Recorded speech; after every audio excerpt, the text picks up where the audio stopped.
നമ്മളെ ഒരിക്കലും ചതിക്കില്ലെന്ന് കണ്ണടച്ച് വിശ്വസിക്കാവുന്ന ഒരാൾ ആരാ? നമ്മൾ തന്നെ. നമ്മളെന്തായാലും നമ്മളെ ചതിക്കാനോ ഒറ്റപ്പെടുത്താനോ ഒന്നും ഒരിക്കലും പോകുന്നില്ല. അപ്പോൾ നമ്മുടെ കയ്യിലുള്ള പണവും സമയവും ഒക്കെ കൂടുതലും നമ്മളിലേക്ക് തന്നെ ഇൻവെസ്റ്റ് ചെയ്യാനായിട്ട് നോക്കാം. നമ്മൾ പൊന്നും പൂവും കൊടുത്ത് സ്നേഹിച്ചവരൊക്കെ അതൊന്നും ചിലപ്പോൾ നല്ല രീതിയിൽ എടുത്തൊന്നും വരില്ല. അവരെന്നും നമ്മുടെ കൂടെ കാണത്തുമില്ല. മറ്റുള്ളവർ സ്നേഹിച്ചോ ഇല്ലയോ എന്നുള്ളതൊക്കെ അങ്ങ് വിട്ടേക്കുക.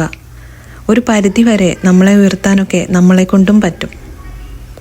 നമ്മൾ മാത്രം വിചാരിച്ചാൽ മതി നമ്മളെ ഒരു രാജകുമാരനും രാജകുമാരിയും ഒക്കെ ആക്കാൻ പറ്റും.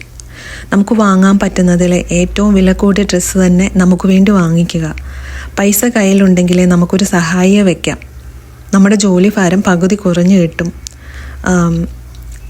നിങ്ങൾക്കിഷ്ടമുള്ള വേറെ ഒരുപാട് കാര്യങ്ങൾ ആ സമയത്ത് ചെയ്യാൻ പറ്റും.